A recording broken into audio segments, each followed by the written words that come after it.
This morning, we would like to open by saying our land acknowledgement, and I invite you to say it with me. I'll say it and you repeat. We remember that we are gathering and learning on the sacred unceded homeland of the Mahi-Kaniak, the people of the waters that are never still,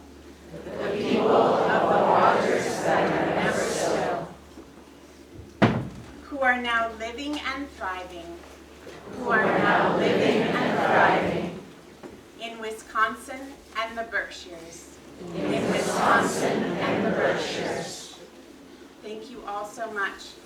In the spirit of giving thanks, we want to thank each and every one of you for all that you do in partnership with the teachers for our students, for bringing them to school on time, for packing nutritious lunches, and all the very many ways in which you support our school. Thank you so much.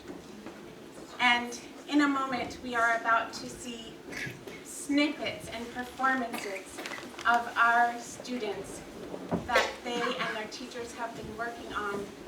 And to be fully and absolutely present, if you haven't already, I invite you to take out your phones and turn them off. And if you can't turn them off, put them on vibrate.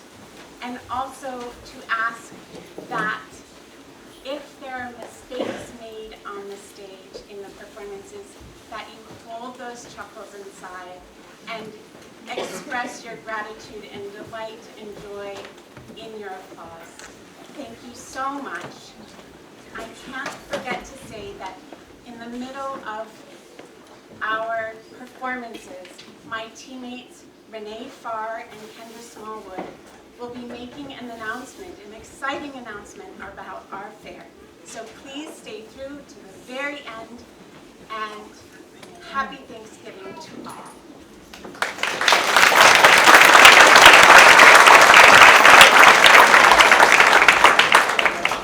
Here we have the 5th grade string ensemble. Today we will be playing for you an arrangement by David Burnett of Eine kleine Nachtmusik by Wolfgang Amadeus Mozart.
name is Mrs. Cartier.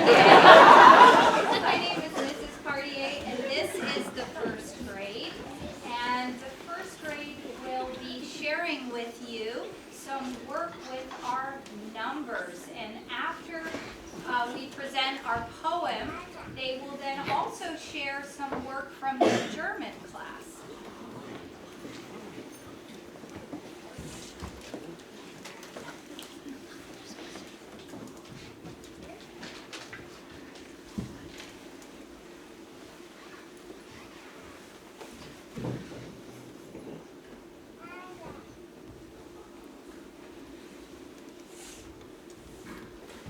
One tired tortoise rotting in the canoe. He bumped into another one, and that made two.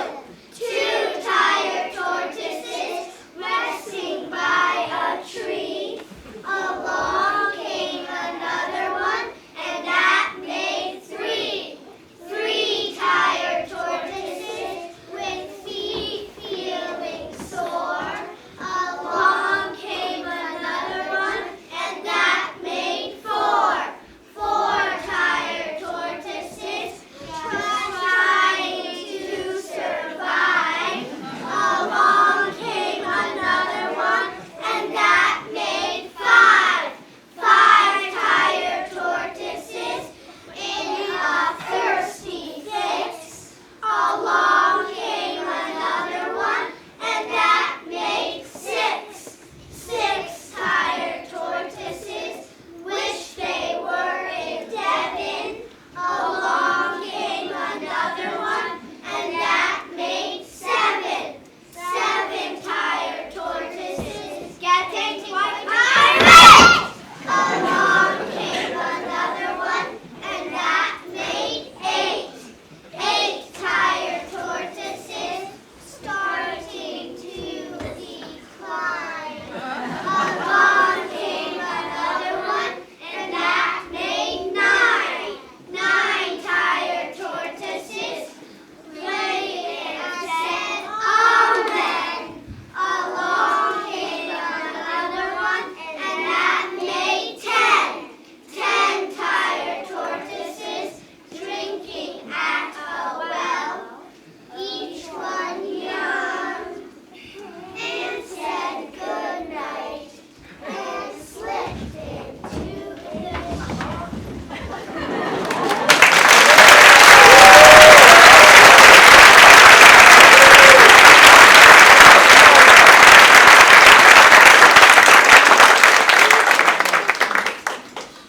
Good morning, my name is Joanne Bockenrud, and we're going to share our morning verse with you and a song about the seasons.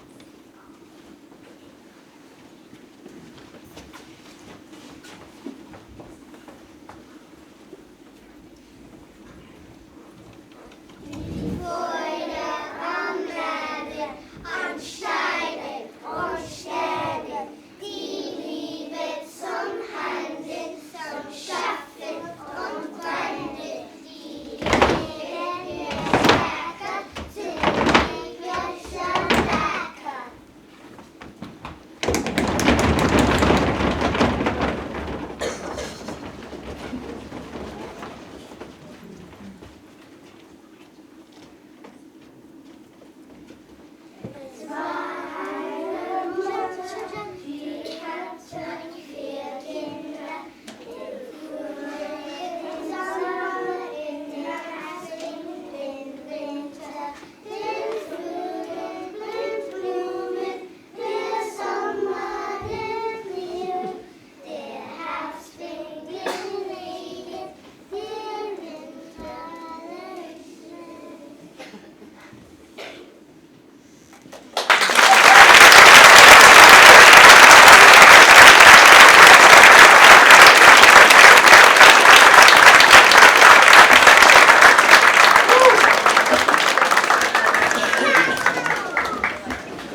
this is the second grade, and we have been studying an ancient story that is still relevant to our lives today, and it concerns a miraculous pie. And we're going to tell you about it right now. In the West there lived a maid. She was a cook who knew her trade. She made sweet pudding at harvest time.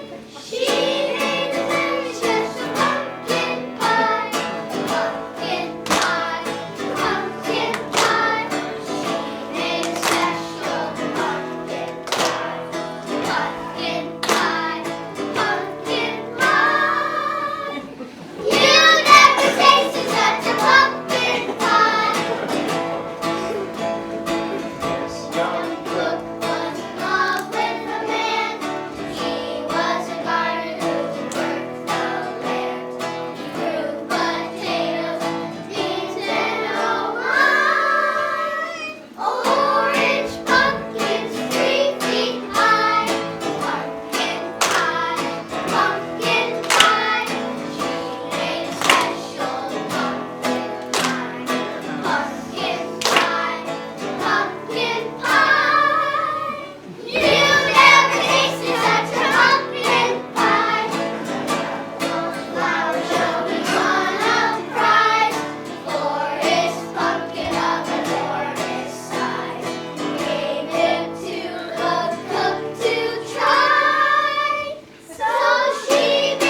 I'm the third grade teacher.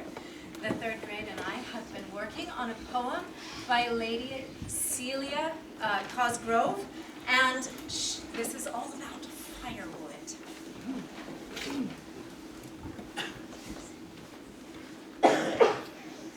Beechwood fires are bright and clear if the logs are kept a year.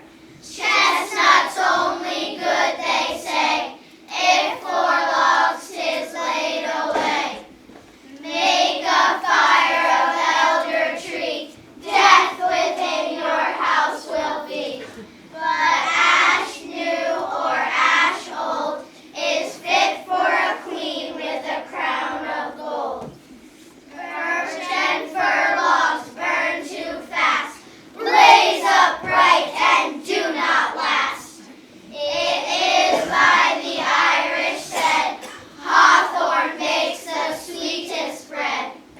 Elmwood burns like churchyard mold, even the very flames are cold.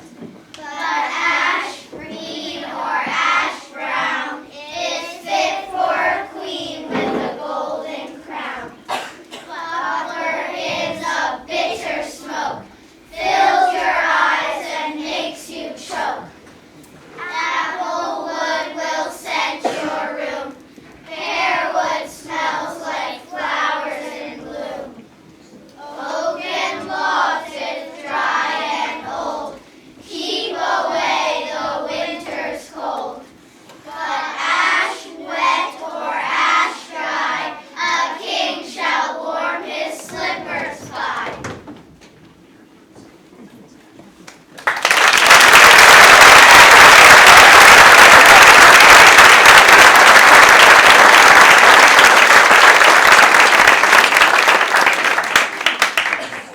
The third grade is working on discovering trades and what the different trades can teach you. And we have been working on building a house.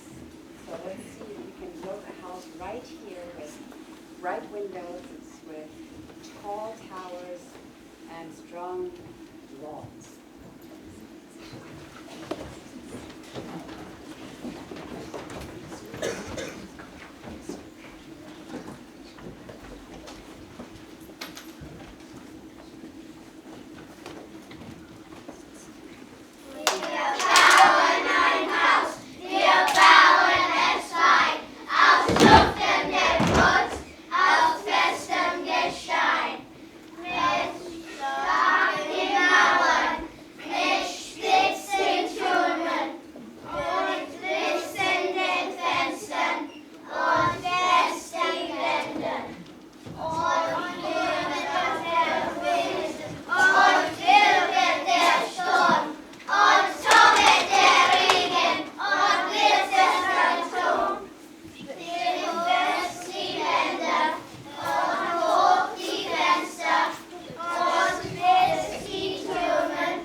This is the sixth grade string ensemble, and today we will perform for you Adventure on the High Seas by Lori Rudinson.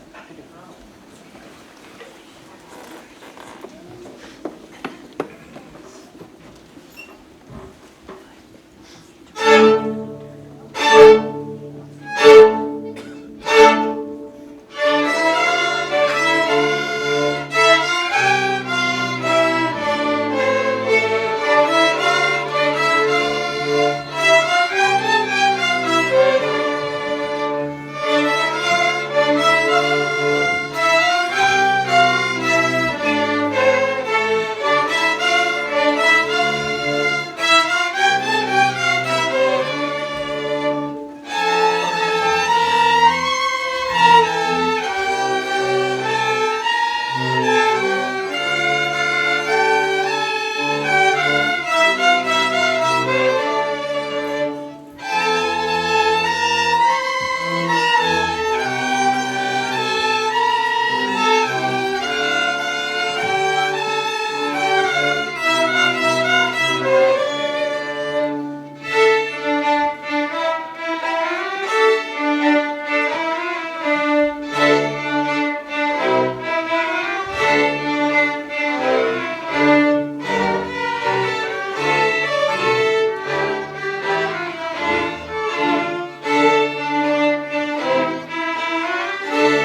lessons.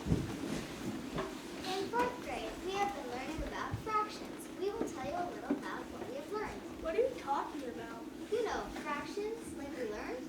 Maybe a part of us learned that. No, that's not fractions. But yes, fractions are parts. Hey, can you help me out here? What are fractions? Fractions are numbers that make a part of a whole. Count how many equal parts there are. The number goes below the part. That's the denominator. Count the ones you need and stop. And write that number up on top. That is the numerator. Yes, that's it. Let's show an example. I have some pizza we can practice on.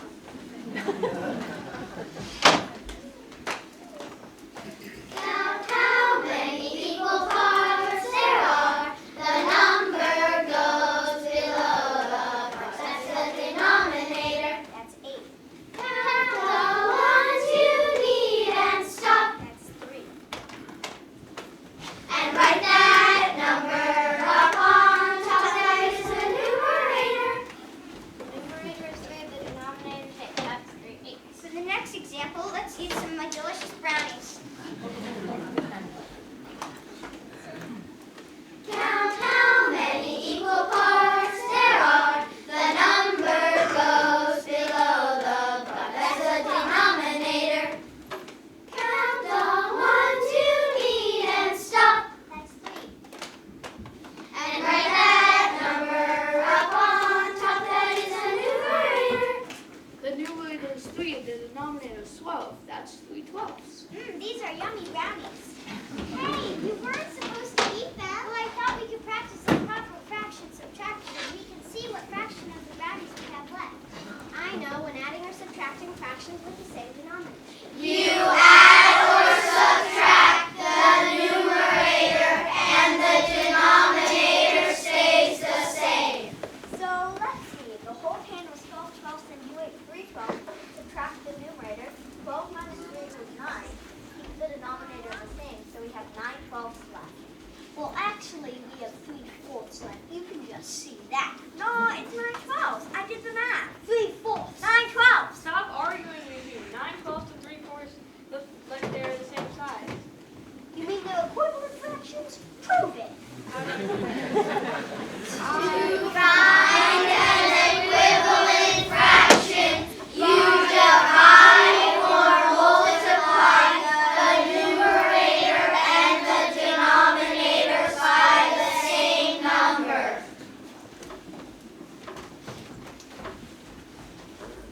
Let's see.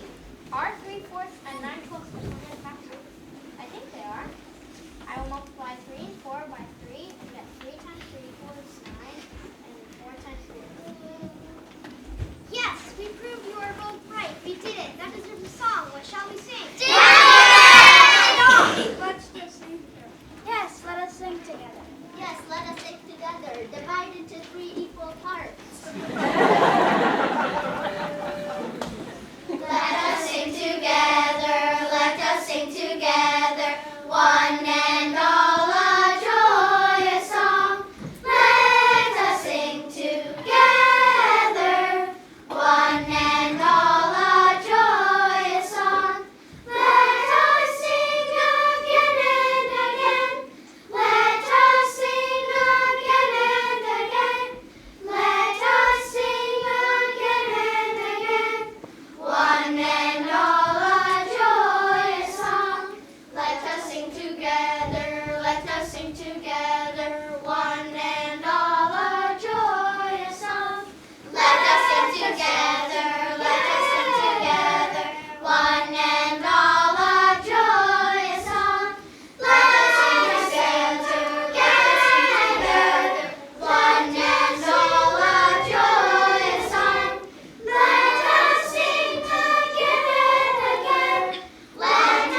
of pizza or pie.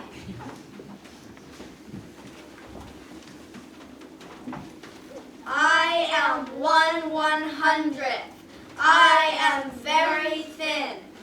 One pie has 100 of us within.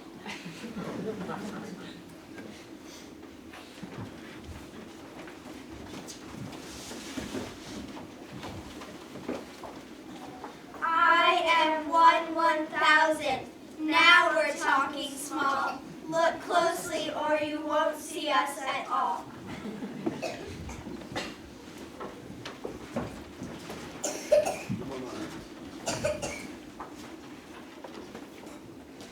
You think you're small, third place from the decimal. From now on, one of the fraction pieces is infinitesimal. 10,000 am I, fourth place to the right. 1/10,000 is hardly a bite. Depending on the place one stops, the number's value grows or drops.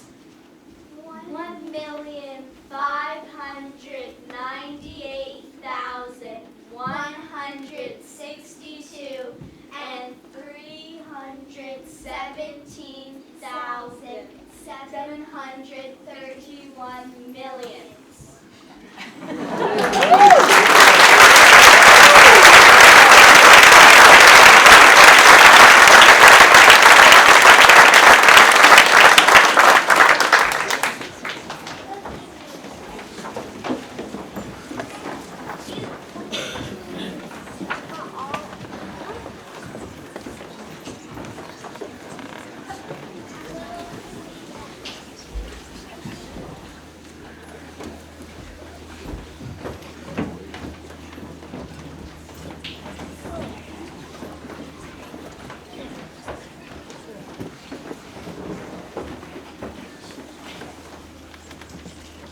Good morning, Berkshire Water community. My name is Jennifer Green, and I am the 6th grade teacher. In the month of November, the 6th graders have been studying geology. They've been learning about the rocks that tell secrets of the earth. Today, they're going to be teaching you about 3 very important types of rocks. Presenting the 6th graders.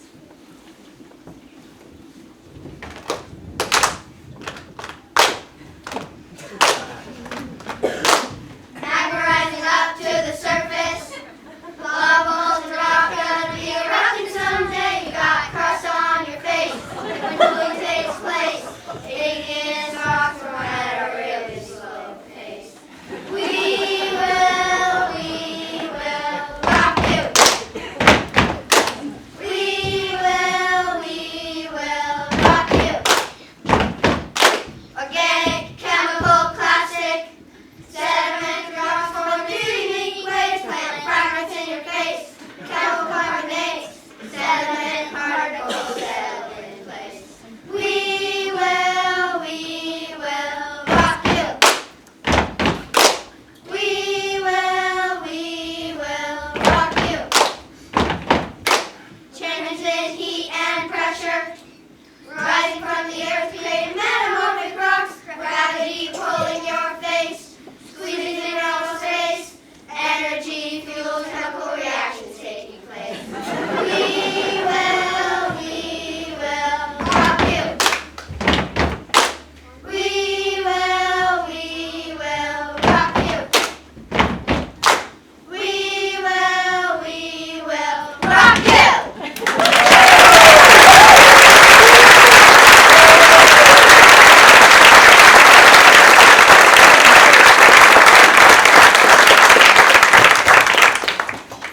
We're going to share a little snippet of winter poem where the ice soon will be, where the water will soon be frozen and we can almost walk on it. And the fish underneath it in the poem. In German. In German. In German. Multiple times.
please raise your hand so that someone standing might be able to go and grab that seat. Anyone around the perimeter, feel free to go grab that seat. And then if people want to just make room, there's a lot of people by the door. You sort of situate yourself in this room.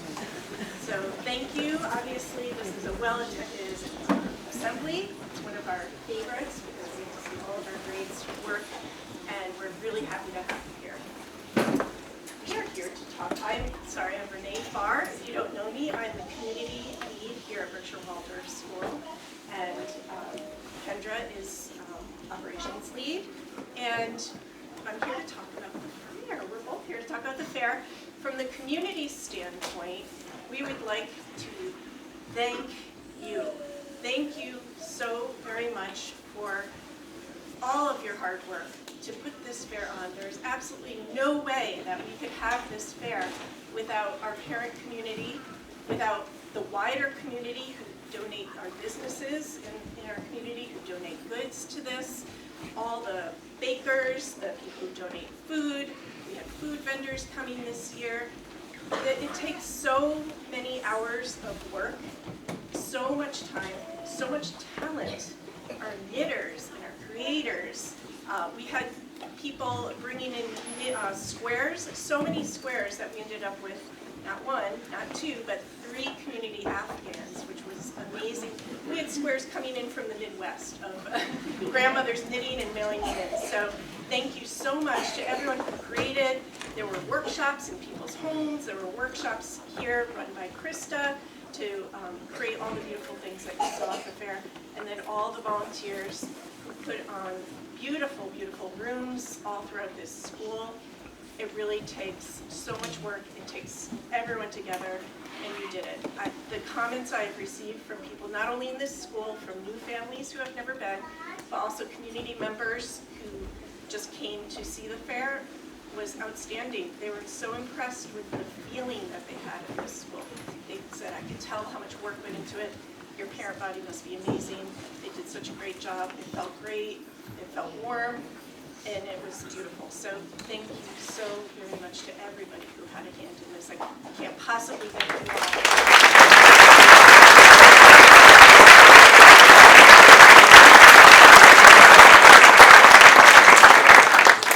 Hand it over to Kendra. There's a few people we want to thank specifically in front of you all who really went above and beyond. And first, we did want to share, the fair is a critical component that supports our annual fund, which is needed for the operations of our school as well as our tuition assistance. So every dollar raised really does matter, and we deeply appreciate the efforts of the community to help with all of this. So on the day of the fair alone, we raised almost $40,000, and with the close of the silent auction, we raised $50,000 at the end of the fair.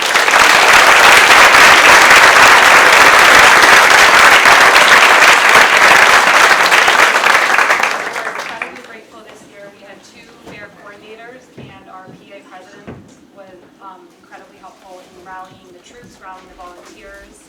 So we wanted to thank Vicki and Krista, who helped facilitate.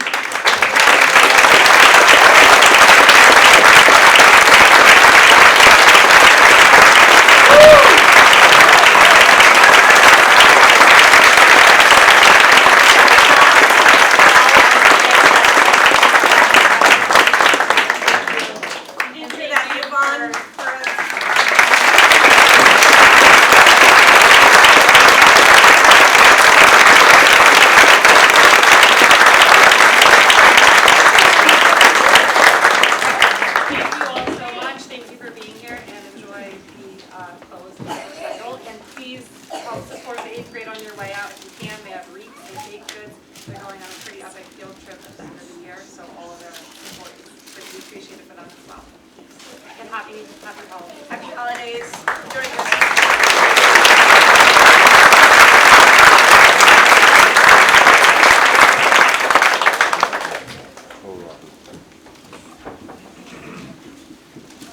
So good afternoon, Berkshire Waldorf School community.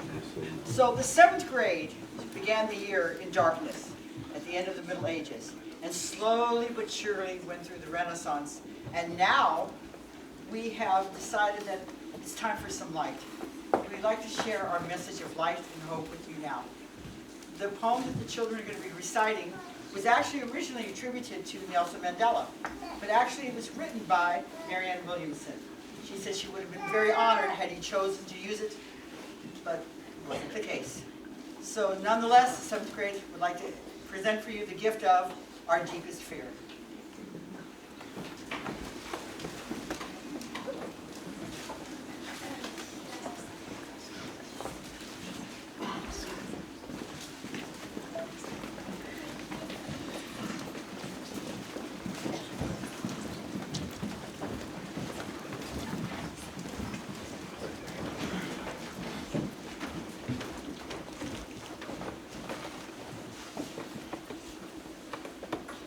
Our deepest fear is not that we are inadequate.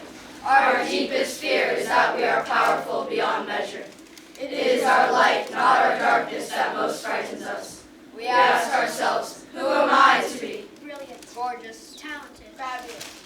Actually, who are you not to be? You are a child of God. Your playing small does not serve the world. There is nothing enlightened about shrinking so that other people won't feel insecure around you. We are all meant to shine as children do. We were born to make manifest the glory of God that is within us. It's not just in some of us, it's in everyone. And as we let our own light shine, we unconsciously give other people permission to do the same. As we are liberated from our own fears, our presence automatically liberates others.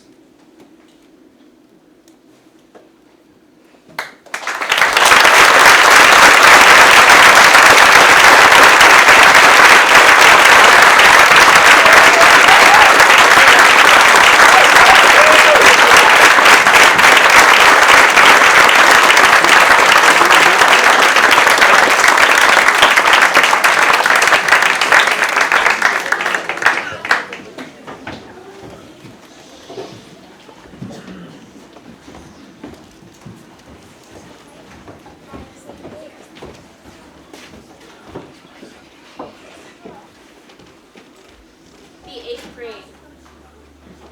Paul Revere's Ride by Henry Wadsworth Longfellow. Listen, my children, and you shall hear of the midnight ride of Paul Revere. On the 18th of April in 75, hardly a man is now alive who remembers that famous day and year. He said to his friend, if the British march by land or sea from town tonight, hang a lantern aloft in a belfry arch of the North Church Tower as a signal light. 1 if by land, and 2 if by sea, and I on the opposite shore will be, ready to ride and spread the alarm. Through every Middlesex village and farm, for the country folk to be up and to arm. Then he said good night, and with muffled oar silently rowed to the Charleston shore. As the moon rose over the bay, where swinging at her mooring lay the Somerset British man of war, a phantom ship with each mast a spar, across the moon like a prison bar, and a huge black hulk that was magnified by its own reflection in the tide. Meanwhile, his friend, through alley and street, wanders and watches with eager ears, till in the silence around him he hears the muster of men at the barrack door, the sound of arms, the tramp of feet, and the measured tread of the grenadiers marching down to their boats on the shore. Then he climbed to the tower of the church, up the wooden stairs with stealthy tread, to the belfry chamber overhead, and startled the pigeons from their perch on the somber rafters that round him made masses and moving shapes of shade. By the trembling ladder, steep and tall, to the highest window in the wall, where he paused to listen and look down a moment on the roofs of the town and the moonlight glowing over all. Beneath, in the churchyard, lay the dead, and their night encampment on the hill, wrapped in silence so deep and still, that he could hear, like a sentinel's tread, the watchful night wind, as it went, creeping along from tent to tent, seeming to whisper, "All is well." A moment, only he feels the spell of the place and the hour, and the secret dread, and the lonely belfry and the dead. For suddenly Hugh's thoughts are bent on a shadowy something far away, where the river widens to meet the bay, a line of black that bends and floats on the rising tide like a bridge of boats. Meanwhile, impatient to mount and ride, booted and spurred with a heavy stride. On the opposite shore walked Paul Revere. Now he patted his horse's side, Now he gazed on the landscape far and near, then impetuous stamped the earth. and turned and tightened his saddle girth, but mostly he watched with eager search. The belfry tower of the Old North Church as it rose above the graves on the hill. Lonely and spectral and somber and still. And lo, as he looks on the belfry's height, a glimmer and then a gleam of light. He springs to the saddle, the bridle he turns. But lingers and gazes till full on his sight. A second lamp in the belfry burns. A hurry of hooves on the village street, a shape in the moonlight, a bulk in the dark, and beneath, from the pebbles, in passing, a spark. Struck out by a steed that flies fearless and fleet. That was all, and yet, the gloom and the light. The fate of a nation was riding that night, and the spark struck out by that steed in its flight, kindled the land into flame with its heat. He has left the village and mounted the steep, and beneath him so tranquil and broad and deep is the mystic meeting the ocean tides, and under the altars that skirt its head, now soft on the sand, now loud on the ledge, is heard the tramp of the steed as he rides. It was 12 by the village clock. When he crossed the bridge into Medford town, he heard the crowing of the cock and the barking of the farmer's dog, and felt the damp of the river of fog that rises when the sun goes down. It was 1 by the village clock. When he galloped into Lexington, he saw the gilded weathercock swim in the moonlight as he passed, and the meeting house windows blank and bare gaze at him with a spectral glare, as if they already stood aghast at the bloody work they would look upon. It was 2 by the village clock. When he crossed the bridge into Concord town, he heard the bleating of the flock and the twitter of birds among the trees, and felt the breath of the morning breeze blowing over the meadows brown. And one was safe and asleep in his bed, who at the bridge would be the first to fall, who that day would be lying dead, pierced by a British musket ball. You know the rest in the books you have read, how the British regulars fired and fled, how the farmers gave them ball for ball from behind each fence and farmyard wall, chasing the redcoats down the lane, then past the fields to emerge again, under the tree at the turn of the road, And only pausing to fire and load. So through the night rode Paul Revere, and so through the night went his cry of alarm, to every Middlesex village and farm, a cry of defiance and not of fear, a voice in the darkness, a knock at the door, and a word that shall echo forevermore. For born on the night wind of the past, through all our history to the last, in the hour of darkness and peril and need, the people will waken and listen to hear the hurrying hoofbeats of that steed and the midnight message of Paul Revere.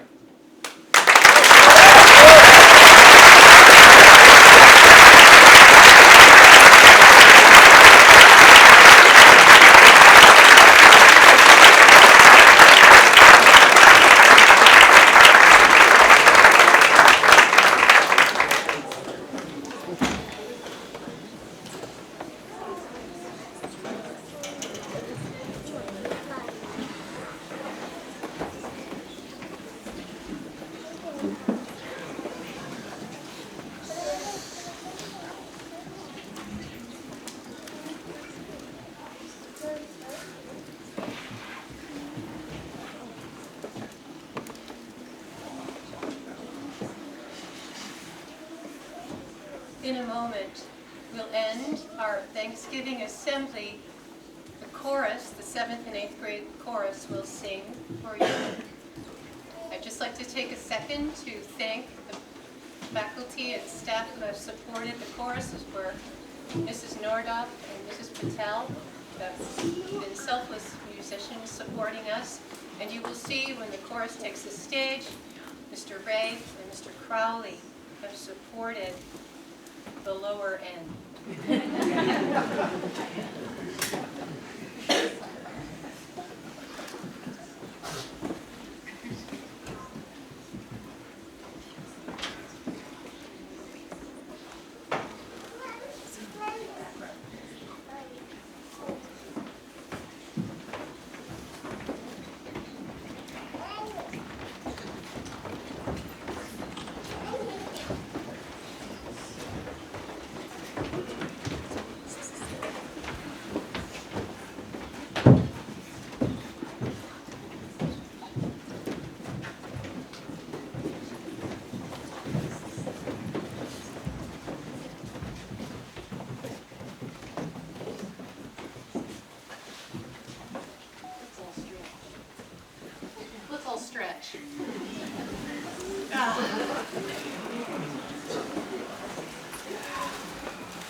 Prince